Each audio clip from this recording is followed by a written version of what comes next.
Welcome everyone to Too Good to Be True. Thank you for taking the time to listen.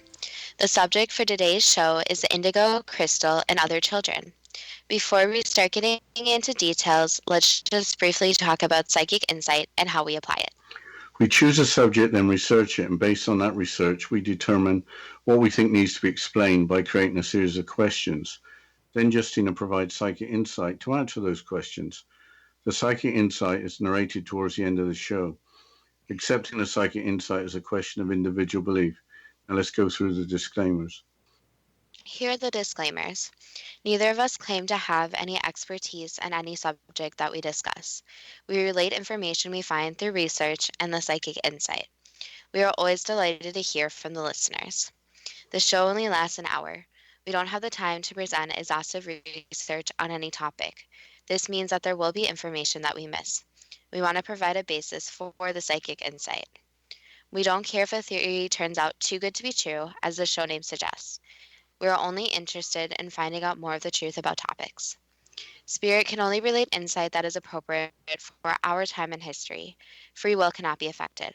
Only comments that are appropriate for our time can be given through the psychic insight. Much of the subject matter in shows may have already been covered many times in other media. We want to look into subjects in a new, different way and be thought-provoking. We are not so good with pronouncing names, we apologize, and neither of us have any particular knowledge of New Age mysticism. If we have misstated anything, we apologize. The subject for today is my suggestion. The subject seems a bit New Age for you. Even if there's only a small amount of truth to New Age beliefs, there would be some reason for optimism. But is it too soon in human history for important questions to be answered? New Age seems to have been around for a while and seems to encompass a lot of different ideas. It's sometimes an entire section in a bookstore. Here's part of an article from Rational Wiki explaining New Age. Quote, New Age is a catch-all term for a wide range of spiritual and social movements developed mostly from the human potential movement of the 1960s and 1970s. Characteristic of the so-called New Age movement is the focus on spiritual matters with an emphasis on individuality. New Age beliefs are often attributed to real or alleged Asian mystics, particularly Indian and Tibetan, and many New Age type beliefs draw heavily from Eastern religions, particularly Hinduism.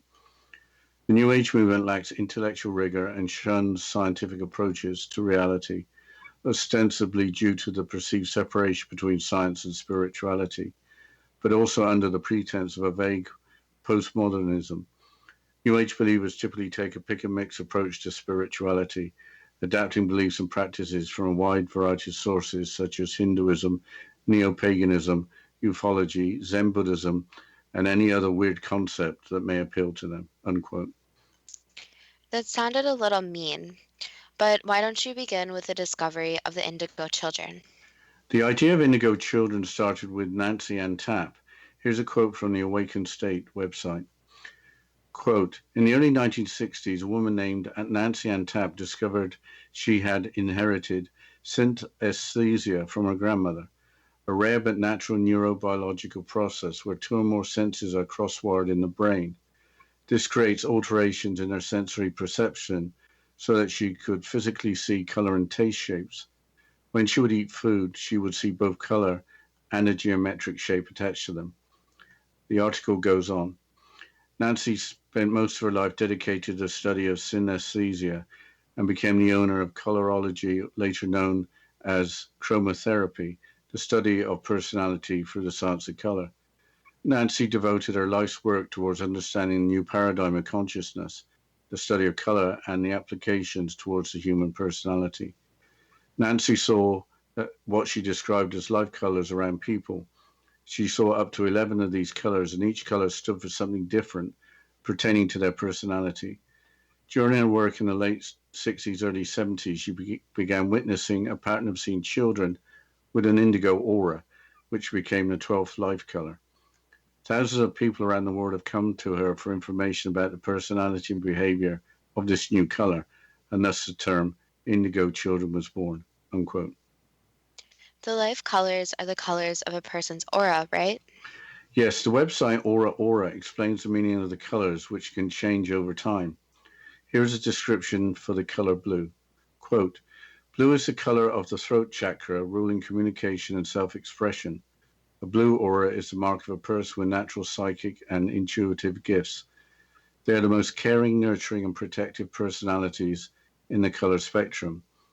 Their life purpose is to serve, to help, and love others as they live by their hearts and emotions. They are here on this planet to serve mankind and to teach humanity that without love, nothing else matters. They understand that living in the moment is key. Individuals with blue emissions in their energy field have an inner knowledge and wisdom and tend to rely on their feelings to determine what is right without needing outside facts or data for substantiation. These expressive dreamers place a great importance on personal relationships. Since they are sensitive beings, they need a calm and tranquil environment. They also enjoy meditation and moments of solitude to reflect. Unquote. What does an indigo colored aura signify? Again, according to the Aura website, indigo signifies the following. Quote, indigo is the color of the third eye chakra relating to intuition and inspiration. Its frequency is the second highest vibrational energy of the visible color spectrum and relates to deep spirituality. People with indigo auras are extremely sensitive to others' energy, which makes them great psychics, oracles, and mediums. They tend to know things before they happen, hear things before they are said, and dream lucidly and literally. They are seekers by nature and see the world as something bigger than themselves as an individual. They trust their intuition and can easily discern between truth and illusion. As communicators and connectors, they help those they meet along the way to understand the beauty and vastness of the universe and its mysteries. Unquote. So, indigo children have indigo auras, but why did the new aura only start being observed in the 1960s? I couldn't find an answer to that question, but here are some of the traits of an indigo child from the Awakened State website. Quote, strong-willed, born in 1978 to 1995, headstrong, created with an artistic flair for music, jewelry making, poetry, etc., prone to addictions, an old soul as if they are 13 going on 43, intuitive or psychic, possibly with a history of seeing angels or deceased people, an isolationist, either through aggressive acting out or through fragile introversion, independent and proud, even if they're constantly asking you for money, possess a deep desire to help the world in a big way, wavers between low self-esteem and grandiosity, bores easily, has probably been diagnosed as having ADD or ADHD, prone to insomnia, restless sleep, nightmares, or difficulty, fear of falling asleep, has a history of depression or even suicidal thoughts or attempts,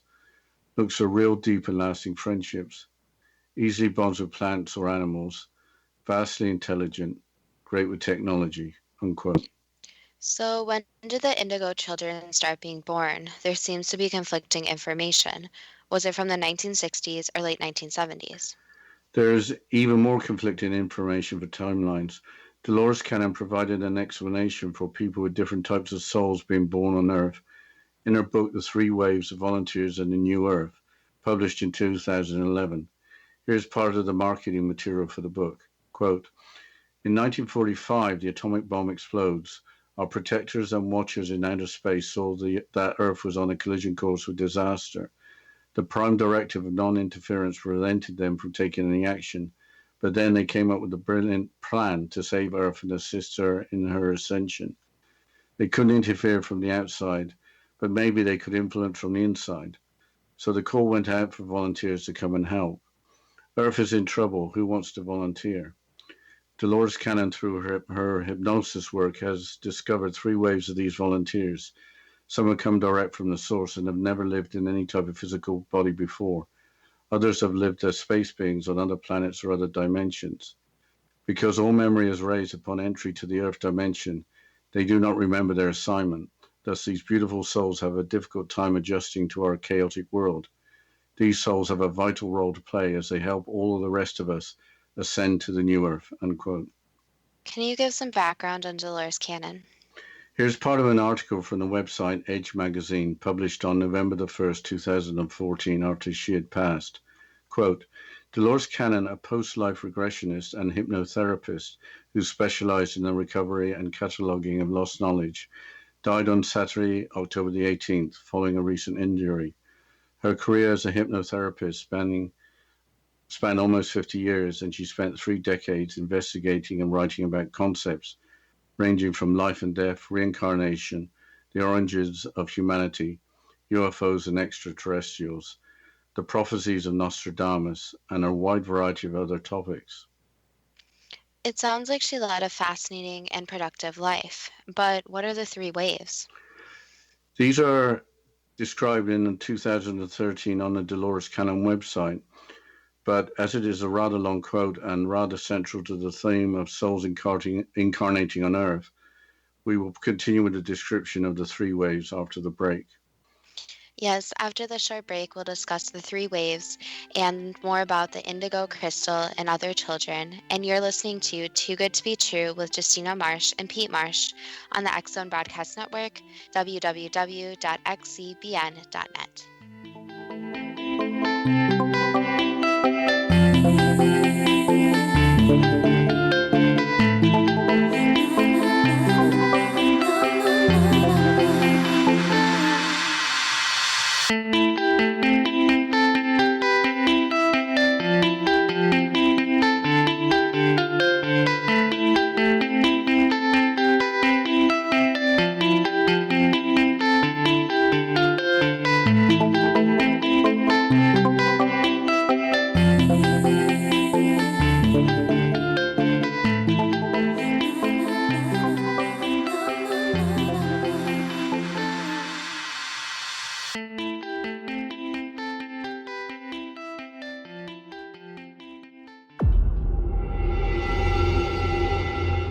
Whether you're a skeptic or a believer, join me, Rob McConnell, as together we'll investigate the world of the paranormal and the science of parapsychology here on the X Zone Radio TV show on XZBN and the X Zone TV channel on Simul TV. Since 1990, the X Zone Radio TV show has been the place where people dare to believe and dare to be heard. Together, we'll investigate UFOs, aliens, ghosts, Bigfoot, psychic phenomenon, lake monsters, conspiracy theories, government cover-ups, the truth embargo, alien abductions, ESP, haunted locations from around the world, and so much more. With over 28 years of broadcasting and more than 4,500 individual guests, the X Zone is truly a place where fact is fiction and fiction is reality, as evidenced by the credibility, integrity, and professionalism of the guests that we bring to our international audience. If you have seen a UFO, had a close encounter, seen a ghost, Bigfoot, lake monster, or a story that you would like to share or have investigated, contact me, Rob McConnell, by sending me your email to xzone@xzoneradiotv.com, or you can call toll-free 1-800-610-7035, extension 143, and on Skype, X Zone Radio TV. For more information on the X Zone Radio TV show with yours truly, Rob McConnell, visit www.xzoneradiotv.com or www.xzonetvchannel.com or simultv.com and xzbn.net. Until next we meet here in the X Zone from our broadcast center and studios in Hamilton, Ontario, Canada, always remember, X Zone Nation, keep your eyes to the sky and your heart in the light.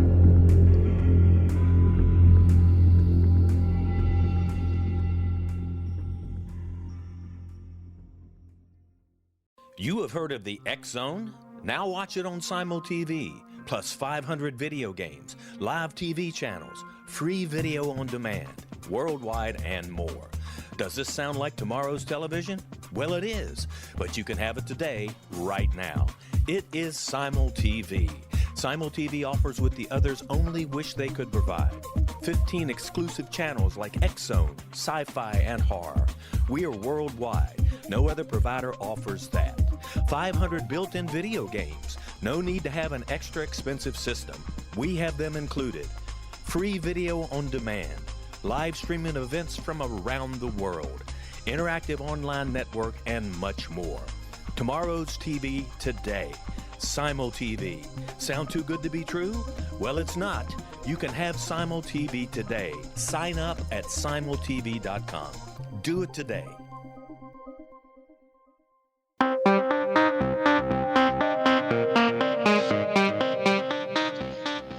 Welcome back to Too Good to Be True. And before the break, we were discussing Dolores Cannon and the supposed three waves.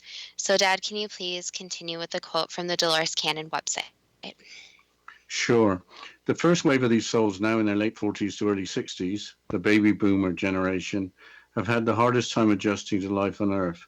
They are horrified by the rampant violence of our world and want to return home, even though they consciously have no idea where it is.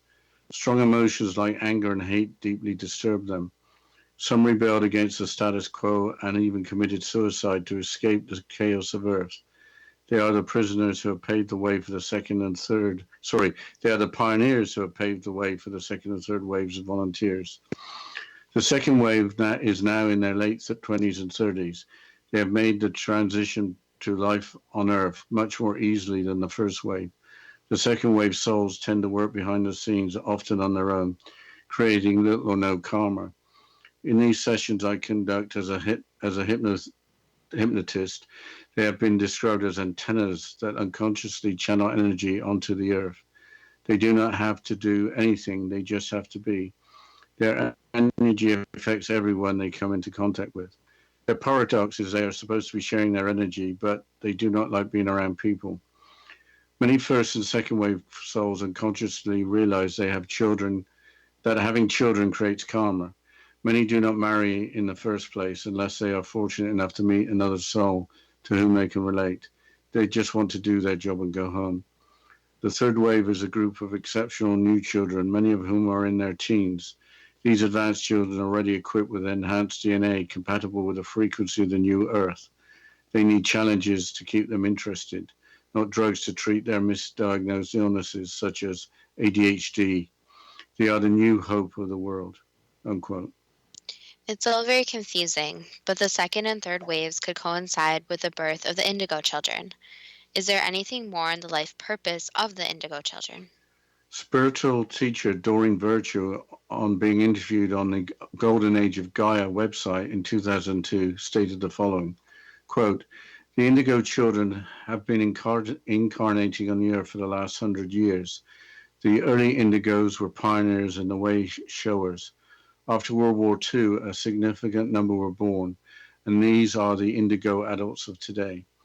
However, in the 1970s, a major wave of Indigos was born, and so we have a whole generation of Indigos who are now in their late 20s and early 30s, who are about to take their place as leaders in the world. Indigos continued to be born up to about 2000, with increasing abilities and degrees of technological and creative sophistication," unquote. The last 100 years is totally different timeline for the Indigo children. The initial information was that Indigo children were being observed from the 1960s, but the overall goal appears to be that positive souls take over leadership of the world. We should move on to the other descriptions of apparently special children, so let's discuss the crystal children. According to Doreen Virtue in the same interview, crystal children have a different role to the Indigo children. Quote, "The crystal children began to appear on the planet from about 2000, although some date them slightly earlier. These are extremely powerful children whose main purpose is to take us to the next level in our evolution and reveal to us our inner power and divinity. They function as a group of consciousness rather than as individuals, and they live by the law of one or unity consciousness. They are a powerful force for love and peace on the planet," unquote. Other sources state that they began to appear on the planet earlier, from about 1995. If at least some of this is true, there could be more hope for the human race. I would like to think so, but it gets complicated. Here's more from Doreen Virtue. "The Indigo and Crystal adults are composed of two groups. Firstly, there are those who are born as Indigos and are now making the transition to Crystal. This means they undergo a spiritual and physical transformation that awakes their Christ or crystal consciousness and links them with the crystal children as part of the evolutionary wave of change. The second group is those who were born with these qualities, but have acquired or are in the process of acquiring them through their own hard work and a diligent following of a spiritual path. Yes, this means that all of us have the potential to be part of this, or part of the emerging group of human angels, unquote. That's fascinating. We all have the potential to become like crystal children. But what color auras do crystal children have? According to spiritual teacher Rosemary Harrington's website, the aura is multicolored. Quote, the crystal children have beautiful multicolored opalescent auras in pastel hues like quartz crystals prism effect. This generation also harbors a fascination for crystals and rocks, hence the name crystal children, unquote. What are the characteristics of crystal children?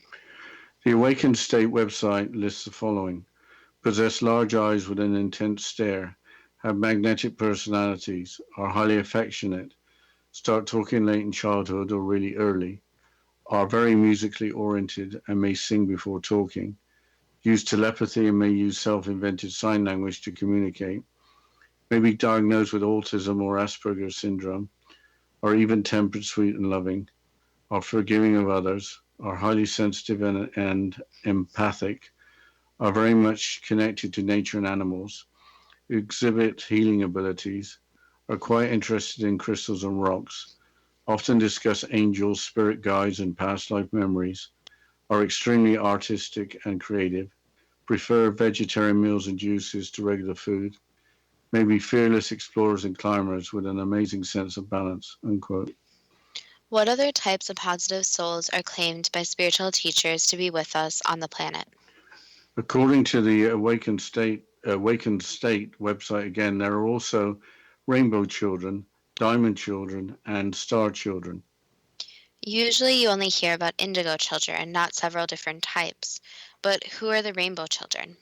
Continuing on the content from the Awakened State website, quote, the rainbow children are generally born in the year 2000 and above.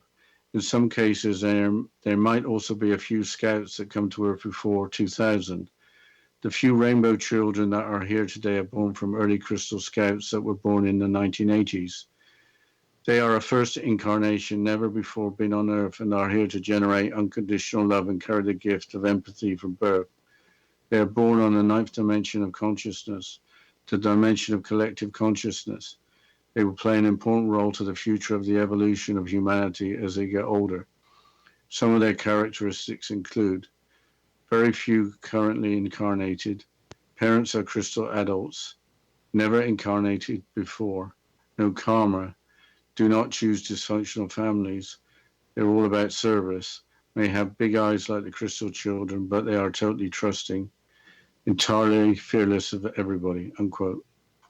So there were crystal children arriving as scouts in the 1980s, some years before 1995. This is beginning to sound like a military operation. But who were the diamond children? Again, continuing from the same source, quote, these children are predicted to be the next wave of children after the rainbow children starting in 2011 to 2010 to 2011. Diamond children are also said to be first timers here on Earth. There are already a few born, but still need the Earth's energy to shift to a higher frequency in order to accommodate the critical mass of diamonds. Many adults must evolve in order to be the parents of the next wave of children. Diamond children are said to fully embody the divine light. They will be the most comfortable with telepathic communication, will possess instant manifestation skills and telekinesis. They have never experienced the densities of Earth and will have no concept of anger, hate, fear, greed, and separation. They are unfamiliar with the drama of Earth in relationships and between people. Diamond children are unable to cope with pain, suffering, and drama of older Earth energies. They will resonate to the highest frequency of divine, pure, unconditional love. They hold the DNA coding that allows those who are ready to overcome the illusion of this world. Many of the healers of this planet are now carry the diamond coding and can now therefore instantly awaken people. Some of their traits include many diet sensitivities, organically more of a breatharian, not normal to eat through their mouths the way we do, have many digestive issues, cooling, draining, etc. Hard to process 3D energies. Negativity is like poison to them. Very intelligent and talented. have innate psychic abilities, good intuition, shy away from leadership roles, very few presently incarnated, must have evolved parents, unquote. Draining and cording appear to be energetic terms. Apparently, draining results from unhealthy connections with others, leading to a feeling of being overburdened or a fear of panic. Cording involves taking action not to feel helpless or inadequate by throwing cords to others or by accepting cords. Energy is given or taken through cording. The cord appears to be a metaphor or simile for the umbilical cord. That sounded far too complicated, but what are the characteristics of the star children? The star children are also called star seeds. This is a term used by the Awakened State website. Quote, persons calling themselves star seeds find that they share in common feelings or isolation or loneliness, as though they don't quite fit in to Earth institutions and current events. A majority of star seeds are assigned here or volunteered to incarnate at this time to help assist Earth and humanity with the ascension process. I think I'll have to continue this quote after the break. Yes, after the break, we'll continue this quote about the star children. And you're listening to Too Good to Be True with Justina Marsh and Pete Marsh on the X Zone Broadcast Network, www.xzbn.net.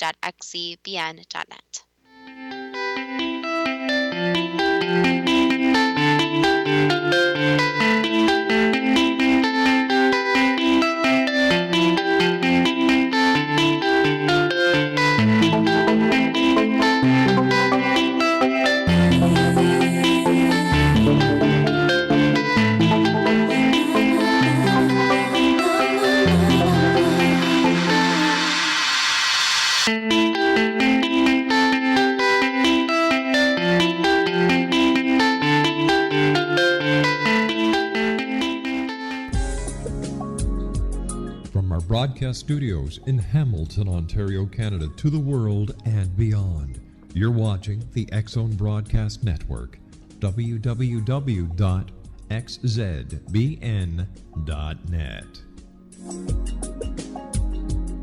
AVS Media. You have heard of the X Zone? Now watch it on Simul TV, plus 500 video games, live TV channels, free video on demand, worldwide, and more. Does this sound like tomorrow's television? Well, it is, but you can have it today, right now. It is Simul TV. Simul TV offers what the others only wish they could provide. 15 exclusive channels like X Zone, sci-fi, and horror. We are worldwide. No other provider offers that. 500 built-in video games. No need to have an extra expensive system. We have them included. Free video on demand. Live streaming events from around the world, interactive online network, and much more. Tomorrow's TV today. Simul TV. Sound too good to be true? Well, it's not. You can have Simul TV today. Sign up at simultv.com. Do it today.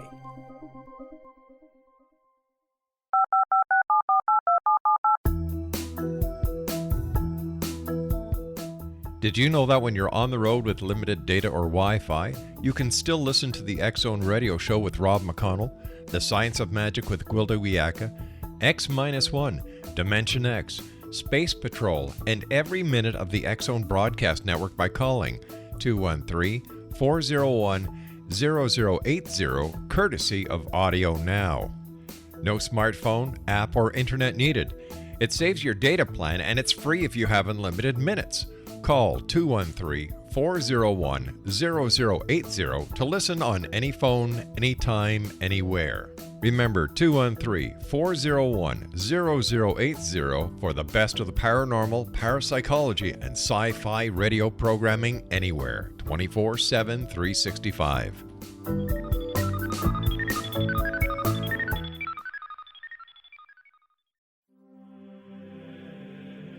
Rob McConnell here, presenting an overview for Nicholas Paul Jennings, author of a fascinating book, Amen. It presents facts revealed by Egyptologists, facts that enable us to understand why Amen is the beginning of creation of God. It provides recommendations for religious leaders of the major religions to unify their beliefs and teach the Word of God. Love one another. Amen informs people how mankind conceived God. It was the Egyptians that developed the concepts of a soul, a hereafter, and Son of God. And finally, after the worship of many gods, they conceived the belief in one universal God, the maker of all there is. For more information, visit www.futureofgodamen.com. That's www.futureofgodamen.com.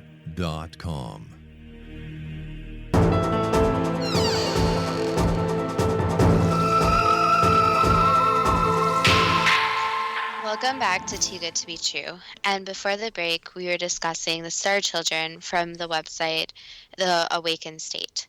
So, Dad, can you please continue with the quote? Sure. The ascension process involves the raising of energy to a higher vibrational frequency. For individuals, this involves a shift from a denser and egoic state of duality consciousness to a more unity and heart-based consciousness. Some of their traits include: have you ever caught yourself looking at a particular part of the nighttime sky without knowing specifically why? Is there a particular star system, or galaxy that seems very familiar to you? Do you sense a certain frequency among star seeds that you might not sense in other people? Have you ever experienced repetitive numerical synchronicities such as 1111, 1234, 555, etc.? Do you feel like Earth is not your home? Have you ever wondered if your soul is from another star system? All believe in life on other planets. Most believe that have lived on another planet and tell you about it. At an early age, they had some kind of extraterrestrial, religious, or mystical experience. Believe they have encountered alien entities or an extraterrestrial or multi-dimensional level or a being of light. Telepathic communication with an alien entity, physical or non-physical. They receive some sort of communication from a higher source. Feel a tremendous sense of urgency to fulfill their missions. Hypersensitivity to sound, light, odors. Survived a life-threatening illness. Involved in a severe accident or trauma, unquote. An egoic state means little sense of self. What do the auras look like for the rainbow, diamond, and star children? Rainbow children, as the name suggests, are reported to have auras with colors of the rainbow. I couldn't find anything on the colors of the diamond or star children's auras, but the classification, timelines, and descriptions for all these types of children vary with the beliefs of different spiritual teachers. All of the descriptions seem a little far-fetched and rather idolized. But even if a fraction of these New Age beliefs are true, then that puts a lot of responsibility on individuals incarnating on the earth. There has to be conflict between living a normal, everyday life and being spiritually advanced and talking about it.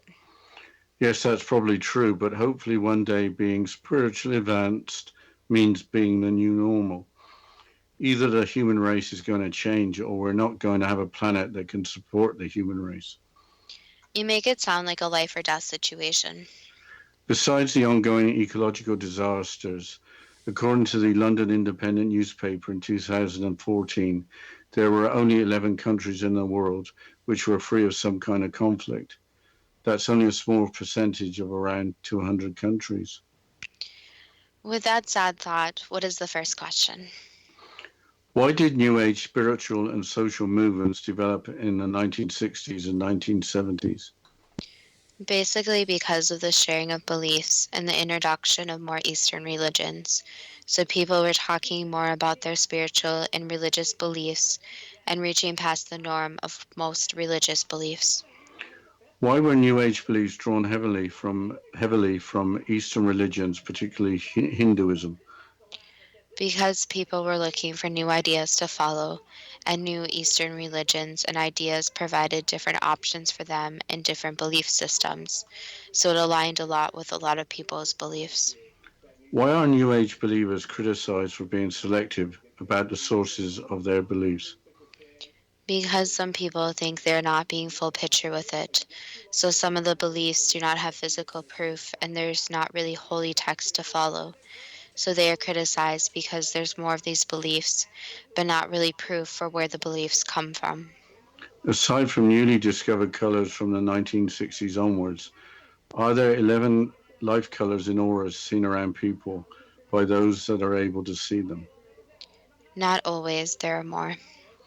Not counting the new color auras, how many life colors are there? It depends on who's looking at the aura. So, in terms of animals, there's a lot more since they see in a different spectrum of color. For humans, the colors can range. So, for one person, the color could look very hot pink, while to another person, it could look like light pink, depending on how the person sees it. So, not everything is as straightforward as it seems. From the 1960s, why did Nancy Ann Tappe begin witnessing children with an indigo aura? Basically, because she was able to start seeing it, and the auras were able to appear to people. So there was a timing when the auras basically shifted colors. What does a life color in an aura indicate about an individual? So the aura outside the body can actually change depending on mood, time, etc. So if you want to look into someone's actual aura, you have to look at their soul aura, and that represents a lot of qualities about them and their energy.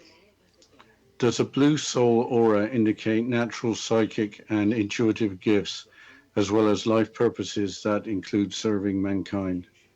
It can, yes. Does an indigo soul aura indicate psychic abilities, as well as life purposes that include helping others to understand the beauty and vastness of the universe and its mysteries? Again, it can. Were indigo children born between 1978 or a little earlier and 1995 or a little later? Yes and no. So some of them were born between those periods of time. But again, time is something that is a human concept. So when the souls decided to come down, it is not as straightforward as a certain set of years. So they could be between the era that you described, but also could be at different times. Do indigo children have traits that include the following: strong willed, possess a deep desire to help the world in a big way, vastly intelligent, and great with technology? Some of them, yes, but for the most part, yes. Do indigo children typically have difficulties with sleep or with learning, such as caused by ADHD? Not always, no. Were there three waves of volunteers for a new Earth as described by the book authored by Dolores Cannon? Not exactly, no. Is there anything you can say about the waves of volunteers called for? There were three waves, yes, and a few more before, but the waves do not line up exactly like described. So there were some coming down at different moments of time, since it would be very difficult for them to all come down in one wave and the next, since that would be very predictable. In 1945, when the atomic bombs exploded over Japan, did our protectors and watchers see that Earth was on a collision course with disaster? Yes. Why had it happened that the human race had developed technology that could destroy the planet, while other technologies at the same time seemed primitive by comparison? Because there was extra influence and extra help, so humans had extra help with advanced technology that could be used as a weapon. Also in 1945, did the protectors and watchers send out a call for volunteers to help the Earth? Yes. Had some of the volunteers never lived in any type of physical body before? Not always, no. Had some of the volunteers lived as space beings on other planets or in other dimensions? Yes. Did these souls have a difficult time adjusting to our chaotic world? Yes and no, depending on the lessons and who the people were. Do these souls have a vital role to play as they help all of the rest of us ascend to a new Earth? Yes. Are the first wave of these souls now in their early to mid 50s to late 60s? And a few older, so you can think of it as the waves, but also some that came down at different times. So there are some that are older. Did the first wave of volunteers have difficulty adjusting to life on Earth? Yes and no, depending on the individual person. Did the first wave pioneers pave the way for the second and third waves of volunteers? Yes. Is the second wave now in their mid 30s to mid 40s? Approximately again, some here and there, but approximately. Did the second wave have an easier transition to life on Earth than the first wave? No. Do the second wave tend to work behind the scenes, often on their own, while creating little or no karma? No, there's still karma involved. Are the third wave an exceptional group, many of whom are in their 20s, with enhanced DNA compatible with the frequency of the new Earth? Not 100% correct, no.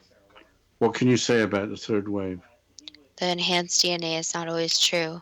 So yes, some DNA may be different, but that's not true for all of them. Is DNA more of a receiver than a transmitter? In other words, does DNA pick up external information?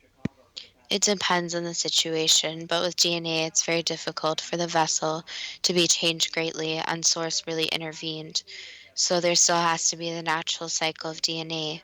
So altering the DNA cannot interfere with the natural cycle. Does the time of the first and second waves coincide with the timeline for the Indigo children? Yes. But have Indigo children been actually incarnating on Earth for the last 100 years? Again, time is hard, but approximately. Was there in the 1970s a major wave of Indigos born? Yes. Are there an entire generation of Indigos who are now in their mid to late and early 30s who are about to take their place as leaders in the world? That could be said. Did Indigos continue to be born up until the year 2000 with increasing abilities and increasing degrees of technological and creative sophistication? That also could be said. What does it take besides the condition, synesthesia, that Nancy Ann Tappe had to see people's auras? Basically, their ability is who they are, and there is also training. So some people could be trained to see auras if they already possess the ability to do so. But we'll have to continue after the short break. You're listening to Too Good to Be True with Justina Marsh and Pete Marsh on the X Zone Broadcast Network, www.xcbn.net.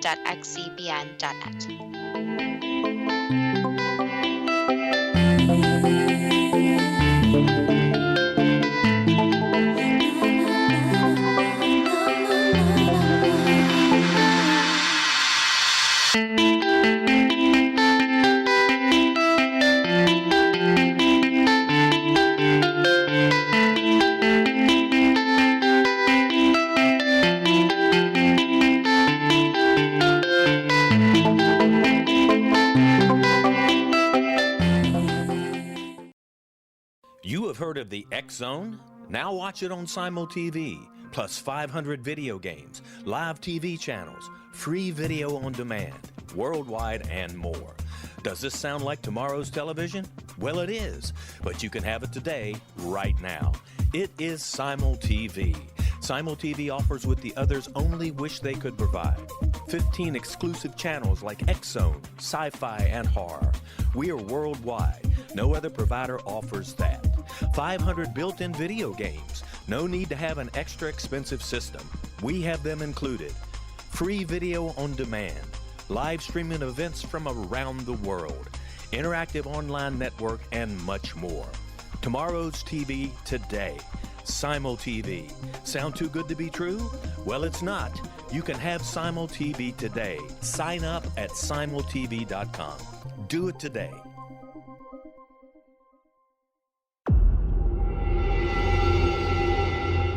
Whether you're a skeptic or a believer, join me, Rob McConnell, as together we'll investigate the world of the paranormal and the science of parapsychology here on the X Zone Radio TV show on XZBN and the X Zone TV channel on Simul TV. Since 1990, the X Zone Radio TV show has been the place where people dare to believe and dare to be heard. Together, we'll investigate UFOs, aliens, ghosts, Bigfoot, psychic phenomenon, lake monsters, conspiracy theories, government cover-ups, the truth embargo, alien abductions, ESP, haunted locations from around the world, and so much more. With over 28 years of broadcasting and more than 4,500 individual guests, the X Zone is truly a place where fact is fiction and fiction is reality, as evidenced by the credibility, integrity, and professionalism of the guests that we bring to our international audience. If you have seen a UFO, had a close encounter, seen a ghost, Bigfoot, lake monster, or a story that you would like to share or have investigated, contact me, Rob McConnell, by sending me your email to xzone@xzoneradiotv.com, or you can call toll-free 1-800-610 7035 extension 143, and on Skype, X-Zone Radio TV. For more information on the X-Zone Radio TV show with yours truly, Rob McConnell, visit www.xzoneradiotv.com or www.xzonetvchannel.com or simultv.com and xzbn.net.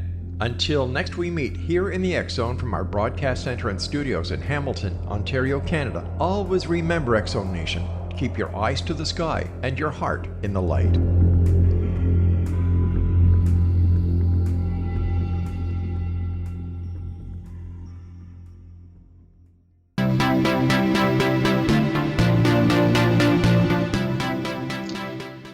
Welcome back to Too Good to Be True. And before the break, we were going through the questions in the psychic insight about indigo, crystal, and other children.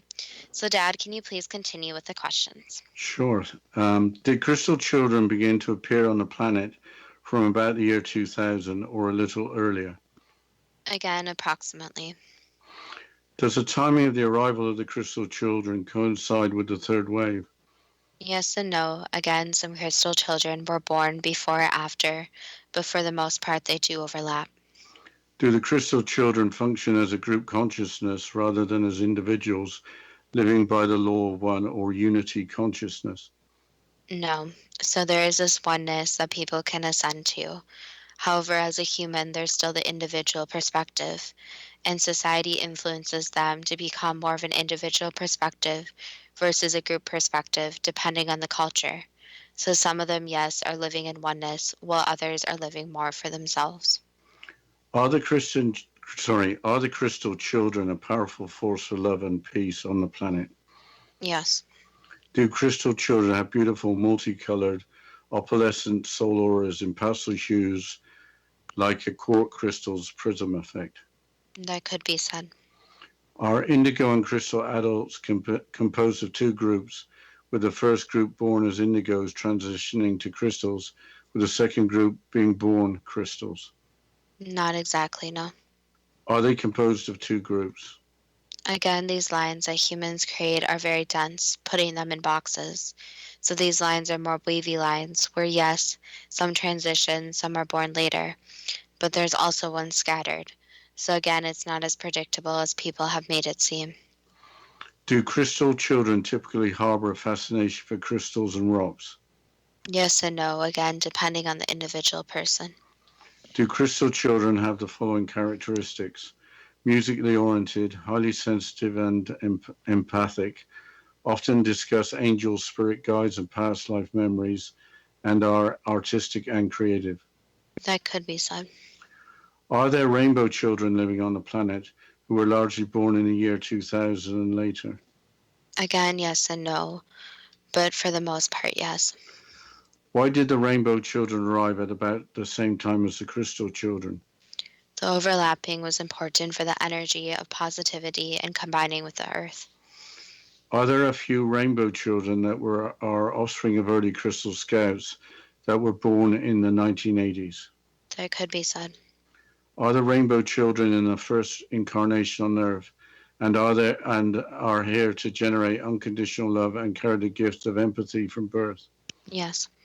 Are rainbow children born on the ninth dimension of consciousness, the dimension of collective consciousness? No. Will the rainbow children play an important role in the future of the evolution of humanity as they get older? Yes. Are some of the characteristics of rainbow children as follows?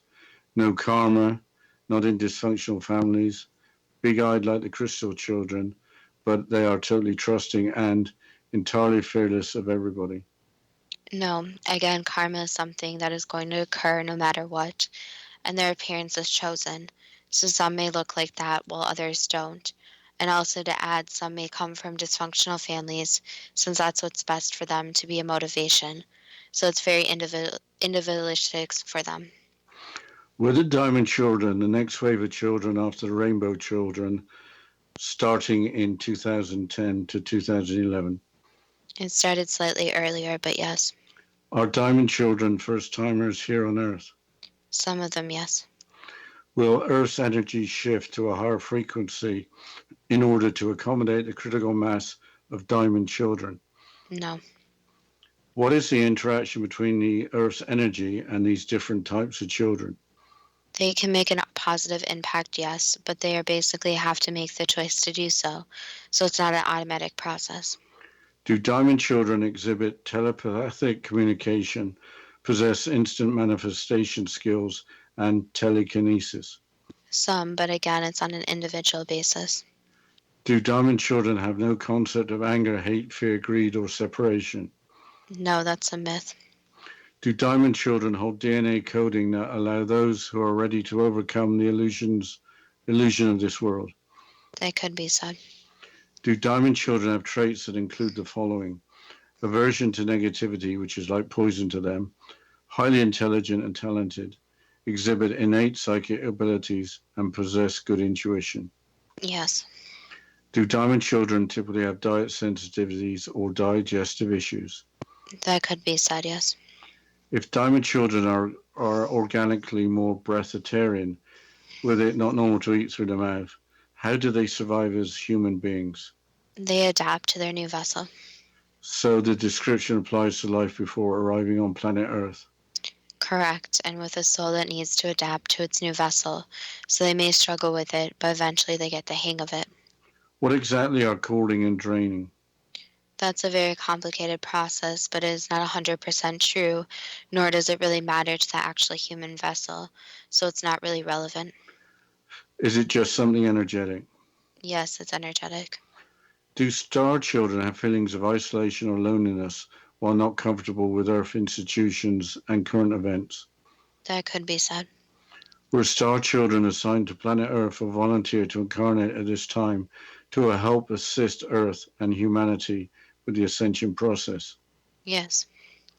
Does the ascension process involve the raising of Earth's energy to a higher vibrational frequency? Yes.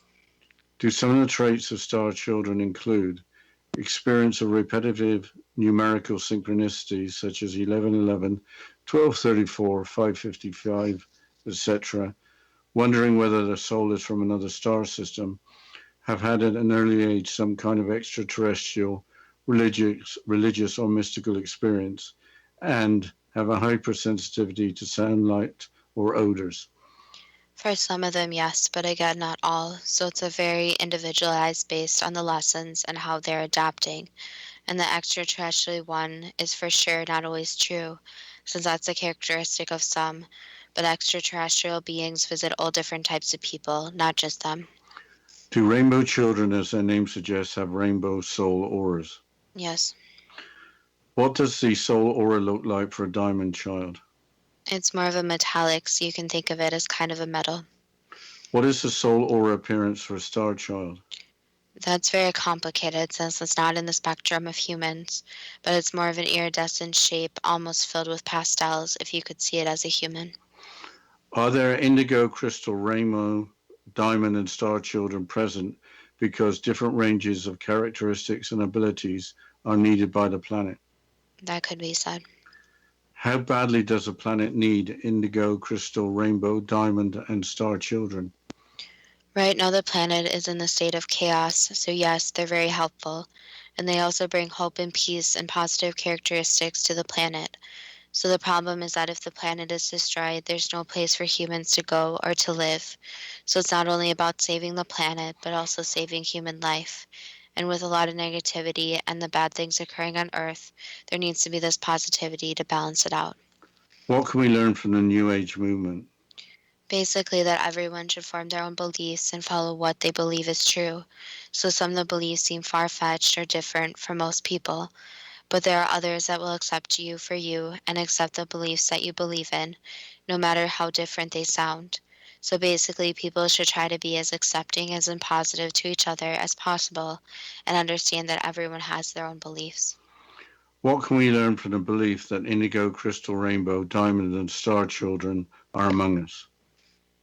That there's hope, and there are different people who were sent down to help in a positive manner, and that they are very special. And that's why it's very important to treat children the correct way from when they're young, since you don't know what or who that child is and what they are going to do when they're older. That was the last answer. Are indigo, crystal, rainbow, diamond, and star children too good to be true? That depends on what you are prepared to believe. Well, that was all rather surprising. I'd heard about indigo children before this week, and I sort of thought about them as generically, like they were just these specially gifted children being born to help us all. But I had no idea that there were all these different descriptions of children.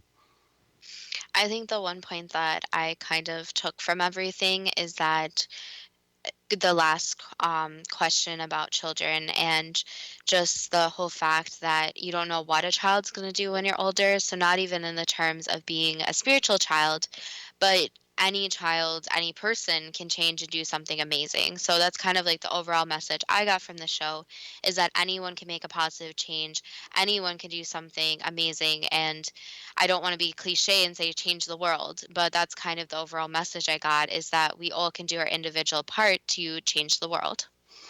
Yes, Dolores Cannon with her ascension of the earth and the shift to a higher vibrational frequency. Maybe that's a discussion for another show. We really didn't have time to go into it very much today, but that apparently appears to be the main purpose of these different type of children coming down on Earth and providing us with hope, I should say. I must say, after today, I'm much more optimistic. Well, with that, we're always open to listener suggestions since today was one of your suggestions, Dad. So you can contact us at our Facebook page at Too Good to Be True with the first T or the first two spelled TWO, or our website at toogoodtobetrue.net. And as always, thank you so much to the listeners. We appreciate each and every one of you, and we look forward to next week's show.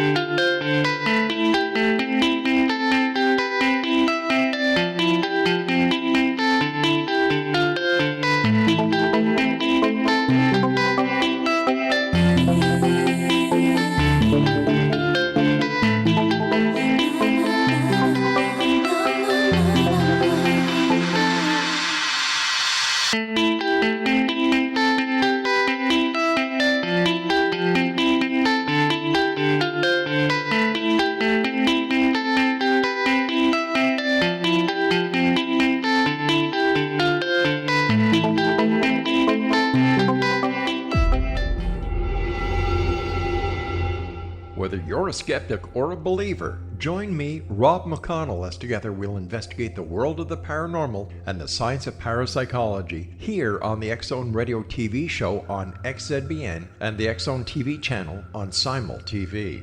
Since 1990, the X-Zone Radio TV show has been the place where people dare to believe and dare to be heard. Together, we'll investigate UFOs, aliens, ghosts, Bigfoot, psychic phenomenon, lake monsters, conspiracy theories, government cover-ups, the truth embargo, alien abductions, ESP, haunted locations from around the world, and so much more. With over 28 years of broadcasting and more than 4,500 individual guests, the X-Zone is truly a place where fact is fiction and fiction is reality, as evidenced by the credibility, integrity, and professionalism of the guests that we bring to our international audience. If you have seen a UFO, had a close encounter, seen a ghost, Bigfoot, lake monster, or a story that you would like to share or have investigated, contact me, Rob McConnell, by sending me your email to xzone@xzoneradiotv.com, or you can call toll-free 1-800-610-7035, extension 143, and on Skype, X-Zone Radio TV. For more information on the X-Zone Radio TV show with yours truly, Rob McConnell, visit www.xzoneradiotv.com or www.xzonetvchannel.com or simultv.com and xzbn.net. Until next we meet here in the X-Zone from our broadcast center and studios in Hamilton, Ontario, Canada, always remember, X-Zone Nation, keep your eyes to the sky and your heart in the light.